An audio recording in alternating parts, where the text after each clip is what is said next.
بہت مختصر عرصہ حضرت بکر صدیق رضی اللہ تعالیٰ عنہ کو ملا خلافت کے لیے، 2 سال 3 ماہ اور 10 دن total time period, 2 years 3 months and 10 days only. لیکن اتنے کم وقت میں اتنا زیادہ کام کر گئے اور ایک بہت اسٹرانگ حکومت پرووائڈ کر گئے جس کے اوپر بعد کے خلفاء نے خوب کام کیا اور اسلامک امپائر دور دور تک فلرش کرتی چلی گئی. ان 2 مسائل کے علاوہ ایک تیسرا مسئلہ جو ان کی خلافت میں اٹھا وہ تھا جھوٹی نبوت کے دعوے دار. کئی لوگ جو حضور صلی اللہ علیہ وسلم کے زمانے میں بظاہر مسلمان ہو گئے تھے، انہوں نے بعد میں نبی ہونے کا دعویٰ کر دیا. ایک تو ان میں سے جو مسلمہ کذاب تھا، اس نے حضور صلی اللہ علیہ وسلم کی زندگی کے آخری دور میں ان کی زندگی میں ہی نبوت کا دعویٰ کیا تھا. آپ صلی اللہ علیہ وسلم کے پاس آ کے تعلیم حاصل کر کے گیا، اور بدنصیبی آپ دیکھیے کہ اس صحبت کے باوجود بدنصیب ہوا اور جھوٹی نبوت کا دعویٰ کر دیا. کچھ آیات اور کچھ نمازیں اپنی بنا کے اس نے دعویٰ کیا کہ میں نبی ہوں، اور بہت جلدی اس کے بہت سے فالوورز بھی ہو گئے. آپ صلی اللہ علیہ وسلم کو بھی اس نے خط لکھا تھا کہ آدھی آدھی ریاست بانٹ لیتے ہیں. آپ صلی اللہ علیہ وسلم نے جواب دیا تھا کہ اللہ کی زمین ہے، جسے چاہے وارث بنا دے. آپ صلی اللہ علیہ وسلم کے انتقال کے بعد اس کو اور موقع ملا اور اس نے اپنے فالوورز کو اسٹرانگ کیا اور پوری ایک آرمی بنا لی. حضرت بکر صدیق رضی اللہ تعالیٰ عنہ نے فوجیں بھیجی اور بالآخر حضرت خالد بن ولید رضی اللہ تعالیٰ عنہ کے ہاتھوں فتح ملی اور مسلمہ کذاب مارا گیا. مسلمہ کذاب کے علاوہ اور بھی لوگ تھے جنہوں نے نبوت کا دعویٰ کیا، ان میں طلیحہ اسدی اور مزید لوگ تھے. اہم بات یہ ہے کہ عورتیں زندگی کے ہر شعبے میں مردوں کے شانہ بشانہ رہی ہیں، اور اس شعبے میں بھی عورتیں پیچھے نہیں رہیں. ایک خاتون جس کا نام سجاہ تھا، اس نے بھی جھوٹی نبوت کا دعویٰ کیا کہ میں نبیہ ہوں. انتہائی ہوشیار عورت تھی. آخر میں آ کے مسلمہ کذاب سے مل گئی. ان دونوں نے مل کے اپنی نبوت کا دعویٰ کیا اور ان دونوں کی طاقت میں بھی بہت زیادہ اضافہ ہوا.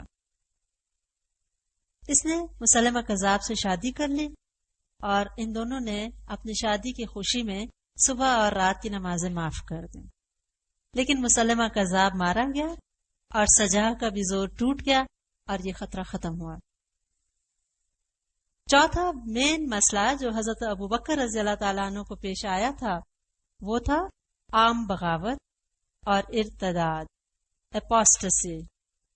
یعنی بہت سے مسلمان مرتد ہو گئے، اسلام سے پھر گئے، اور بہت سے باقی جو حکمران تھے جو مسلمانوں نے ہی بھیجے تھے، انہوں نے بغاوت کر کے اپنے انڈیپینڈنٹ سٹیٹس ڈکلیئر کر دیں. ان سب کے خلاف انہوں نے فوجیں بھیجی اور اس مصیبت کو بھی ختم کیا، ٹوٹلی کرش کیا اس ریبیلین کو. اور جو مرتدین تھے ان کو یہ کہلا کے بھیجا کہ مجھے ان لوگوں کے حالات معلوم ہوئے ہیں جو پہلے مسلمان ہوئے تھے مگر اب دین سے ہٹ گئے ہیں. انہوں نے در حقیقت خدا کو پہچانا ہی نہیں اور وہ شیطان سے قریب ہو گئے ہیں، حالانکہ وہ انسان کا دشمن ہے. میں تمہارے پاس مہاجرین اور انصار کا ایک شخص فوج کے ہمراہ روانہ کر رہا ہوں جو تمہیں خدا کی طرف بلائے گا. جو شخص اس کی بات مان لے گا وہ اسے قتل نہ کریں گے اور نہ اس سے لڑیں گے، اور جو باز نہ آیا تو اس کے خلاف تلوار اٹھائیں گے، اور کسی سے اسلام کے بغیر کچھ بھی قبول نہ کیا جائے گا.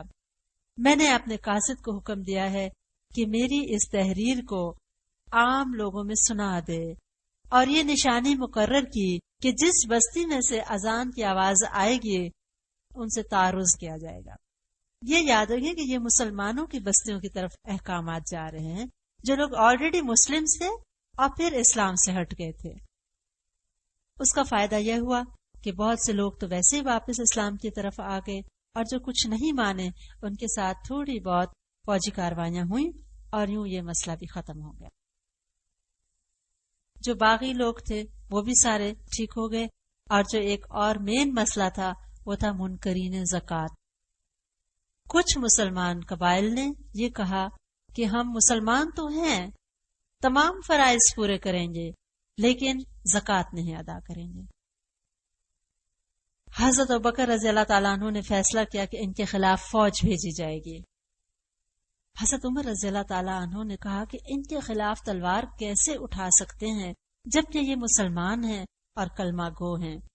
حضرت ابوبکر رضی اللہ تعالیٰ عنہ نے کہا خدا کی قسم، جو شخص حضور صلی اللہ علیہ وسلم کی زندگی میں ایک بکری کا بچہ بھی زکوٰۃ میں دیتا تھا، اگر وہ اس سے انکار کرے گا تو میں اس کے مقابلے میں جہاد کروں گا، اور خود تیار ہو گئے کہ میں خود جاتا ہوں۔ لہذا ان فوجی کاروائیوں کے بعد یہ فتنہ بھی ختم ہو گیا، کیونکہ آپ سب جانتے ہیں کہ زکوٰۃ ایک اہم رکن ہے، ہمارے دین اور ایمان کا حصہ ہے، اور اگر ایک رکن سے بھی ہم اوپنلی انکار کرتے ہیں تو ہم اسلام کو پھر پوری طرح قبول ہی نہیں کرے۔ اور یہ ایک بہت بڑا فتنہ تھا، اگر اس کو اس وقت نہ دبایا جاتا آج نہ جانے اور کتنے فتنے اٹھ جاتے۔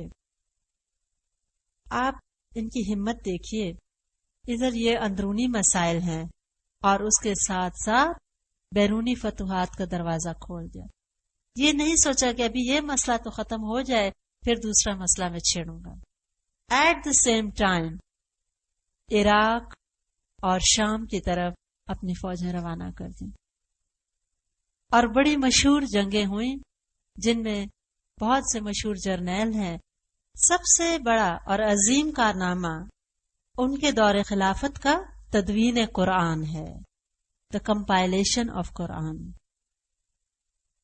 یہ یاد رکھنا چاہیے ہمیں کہ قرآن پورا کا پورا حضور صلی اللہ علیہ وسلم پہ نازل ہو چکا تھا۔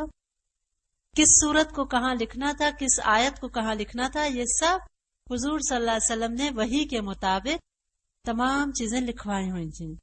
صرف بات یہ تھی کہ قرآن ایک بک فارم میں نہیں تھا، اسکیٹرڈ تھا، کہیں پتھروں پہ تھا، کہیں درخت کے تنے کی چھال پہ تھا، کہیں لیدر پہ، مختلف چیزوں پہ، اونٹ کی ہڈیوں پہ لکھا گیا تھا۔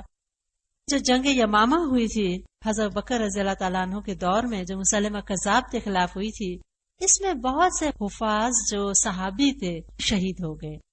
حضرت عمر رضی اللہ تعالیٰ عنہ گھبرائے ہوئے آئے اور انہوں نے حضرت بکر رضی اللہ تعالیٰ عنہ کو مشورہ دیا کہ اگر اسی طرح حافظ شہید ہوتے رہے تو مجھے خطرہ ہے کہ کہیں قرآن مٹ نہ جائے، آپ اس کو اکٹھا کر لیجئے۔ ابو بکر صدیق رضی اللہ تعالیٰ عنہ نے اللہ سے بہت دعا کی اور بالآخر ان کا دل اس بات پہ مطمئن ہو گیا کہ ہاں یہ کام کر لینا چاہیے۔ لہذا انہوں نے مختلف صحابہ کرام کو بلایا، وہ جو کاتبین وحی تھے ان کو بھی، اور بہت سے مشوروں کے ساتھ اور نہایت کیئرفلی قرآن کی ہر آیت پہ کم سے کم 2 گواہ بلائے جاتے، وہ گواہی دیتے کہ ہاں یہ یہاں ہے، یہی حضور صلی اللہ علیہ وسلم نے لکھوائی ہے۔ اس کے بعد یہ پورا مصحف یا ایک بک تیار ہوئی اور پھر وہ ایک مین ماسٹر کاپی بن گئی قرآن پاک کی، اور قرآن پاک بک فارم میں محفوظ کر لیا گیا۔ خلیفہ ہیں، کہیں فوج بھیج رہے ہیں، کہیں فتوحات ہو رہے ہیں، کہیں شام اور عراق کے اس وقت کی سپر پاورز کے ساتھ ٹکر لے رہے ہیں، لیکن اندر اپنا کیا حال تھا کہ جب خلیفہ بنے تو ہمسایوں کی کوئی بچیاں تھیں جن کی بکری کا دودھ دوہا کرتے تھے۔ اس بچی نے کہا آپ تو خلیفہ بن گئے ہیں، اب ہماری بکری کا دودھ کون دوہے گا؟ انہوں نے کہا خلافت مجھ کو مخلوق کی خدمت سے کبھی نہیں روک سکتی۔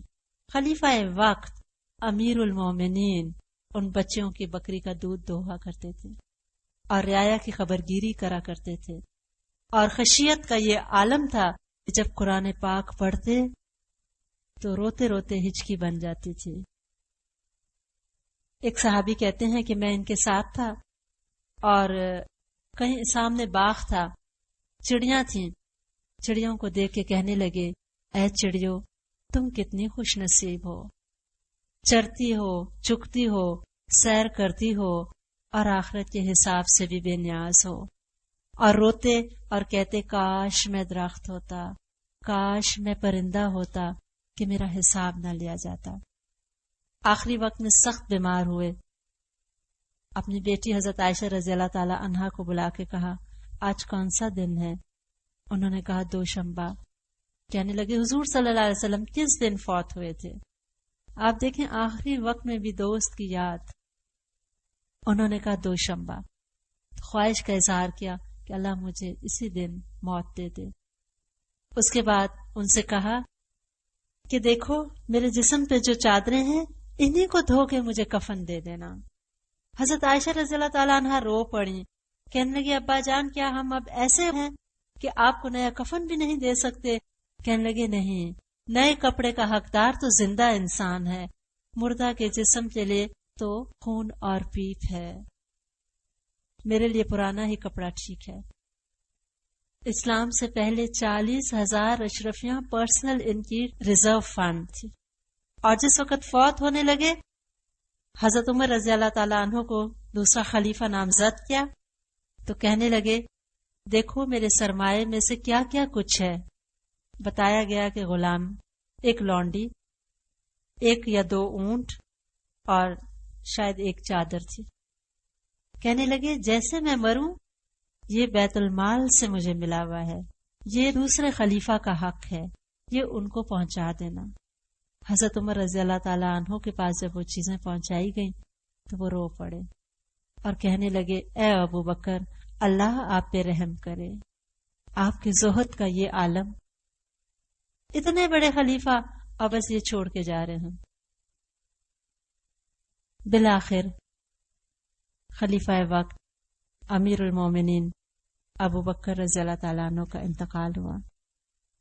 ان کی وفات سے پہلے چند صحابہ نے آ کے کہا کہ آپ حضرت عمر رضی اللہ تعالیٰ عنہ کو خلیفہ مقرر کر رہے ہیں، حالانکہ آپ ان کی مزاج کی سختی سے خوب واقف ہیں، آپ جانتے ہیں کہ وہ مزاج کے تیز ہیں، آپ اللہ کو کیا جواب دیں گے؟ کہنے لگے میں اللہ سے کہوں گا اے اللہ میں نے اس بندے کو خلیفہ نامزد کیا جو اس وقت تیرے بندوں میں سب سے بہترین تھا. آخری وقت تک حضور صلی اللہ علیہ وسلم کو یاد کرتے رہے. بیت المال سے صرف اتنا لیتے تھے کہ مختصر سا لباس، کھانا اور بیسک ریکوائرمنٹس پوری ہو جائیں، اور یوں نہایت امانت صداقت کے ساتھ یہ خلیفہ دنیا سے رخصت ہو گئے. لیکن اتنی اسٹرانگ بنیادیں دنیا میں چھوڑ گئے اسلامک امپائر کی کہ پھر بعد کے خلیفہ نے نہایت آسانی سے اس کو واسٹ کیا اور بہت جلد اسلام دنیا کے گوشے گوشے تک پھیل گیا. یہی ہے ہمارے ہیروز اور انہی کو ہم نے فالو کرنا ہے. یہی وہ لوگ ہیں جن پہ اللہ کا انعام نازل ہوا. اللہ تعالی ہمیں ان کا راستہ اپنانے کی توفیق دے. آمین.